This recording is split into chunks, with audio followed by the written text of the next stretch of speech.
Babylon 5 returns with The Road Home, a cool animated, unexpected direct-to-DVD movie that just came out of nowhere. Pop Top, what did you think of this unexpected continuation to an epic sci-fi story? First, you got to take a step back and think about Babylon 5 in itself. This is a show that beginning dawn of, to me, science fiction when we were trying to stretch out with Star Trek and Star Wars and all that. There's a lot of people that loved and hated this show. I loved it for its epicness, and it's something that you and I watched together when you were growing up. So I was really excited when I heard initially that there was a Babylon 5 project. And I was a little disappointed that it was animated, but then I realized the sheer number of cast deaths that there was no way that they would be able to have the iconic characters. All these main characters have passed away. So they had to kind of do an animated story just so they could keep those iconic characters in play. I love this animation. I love the style. And I always loved the character of John Sheridan, and I love the idea that he was the main character in it. This kind of goes back to, I think there was an episode that involved Babylon 4 that had time travel. It's the only thing I can remember that had time travel. It's possible that whatever he ran into out there fried his communication system. Are you still picking up those unusual tachyon emissions? Yes, we had another burst just about the same time we lost contact with Alpha 7. I like the alternate universes that Sheridan kept popping in and out of, because that multiverse is like the big thing right now, right? Yeah. See y'all playing in it. Probably one of my favorites is when he ends up on the planet Earth and the moon's getting ready to crash into it. I liked it. It's just, and I think you're the one that told me, I really wanted to kind of watch some Babylon 5 before I watched this, and I couldn't find it on any streaming service, because it's been a hot minute since Babylon 5 was on air. Yeah, I was able to find Sci-Fi about 4 years ago, did a backstory kind of explaining some things more you didn't know, but it helped fill the gap of some of the things I couldn't quite remember. And that definitely helped. And ironically, there was a few scenes they used that ended up being pretty important scenes in this movie. When I heard they were doing animation, I was like, but then there's just so many parts, obviously the main being the awfulness that is losing half the cast. This animation is beautiful. They nailed the scope, the size, the sheer scope of just Babylon 5, the ships, the people, the worlds, everything that's going on. And then the actual intangible story of what's going on has this incredible scope that felt very Babylon 5, but in the same way that Star Trek manages to do it, is very intimate. One riddle to end all riddles. Like you said, them attaching to Sheridan was such a good idea. He, not a voice actor, I don't believe, but he did a really good job. He did. And All I wanted was to hold her again.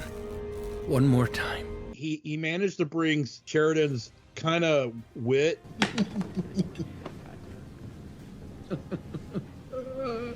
Is there something you'd like to share with the rest of the group? Huh? No. Because there was a lot of funny scenes where he's like saying what most of us would say in his position, right? What? they obviously go to the multiverse thing, which is beyond abused, but here I think it makes sense, especially with what happened with the cast and trying to somewhat, in a way, and I don't want to give anything away, kind of formulate things that they can continue on. And I honestly thought this was just going to be a book that you're just going to open and close, and this is a book that you open, you close, and you're like, oh, I think we might see more of that. And I think that was kind of the indication here. We apologize for the delay in transmission, but sometimes life gets in the way of things. The scene you talked about was kind of jaw-dropping, having the moon just destroy the Earth, and there's this beautiful battle sequence between the Shadow and Babylon 5 near the end that is insane. You know what the moon crashing into Earth, that cartoon scene kind of reminded me of, is the destruction of Earth in Titan AE.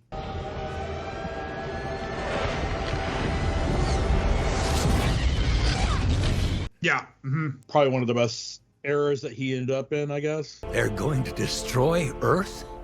And they're not even going to fire a shot. Yeah, because there's a bunch of different parts. I really like the part you got to see his parents.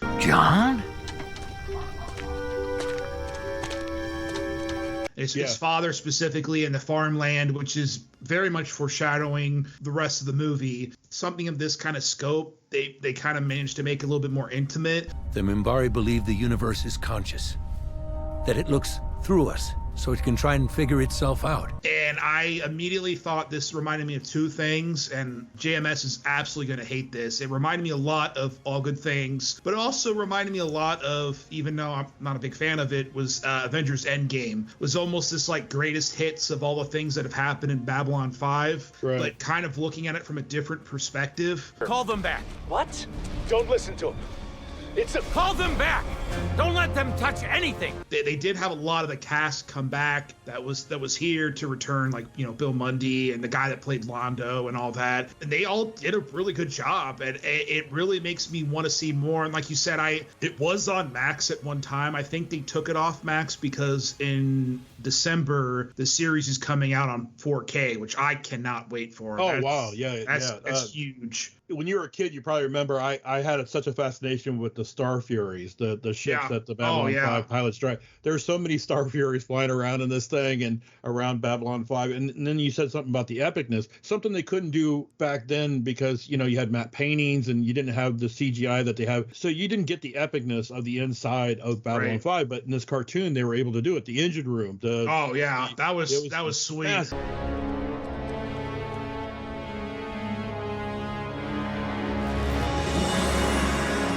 The revolving shuttle base. It was all just massive because you could do that on a cartoon that you couldn't do way back then in the dawn of CGI. Right, and the same thing with the moon crashing to Earth and all the various cityscapes. And they go to, I mean, the movie is very brisk. It's 79 minutes. It has a lot of globe-trottiness to it where they never feel like they're in one location. The story's constantly moving. And I mean, I was really impressed with it. I think that this show did it better than even Star Trek, not counting Deep Space Nine and later seasons with the Dominion War.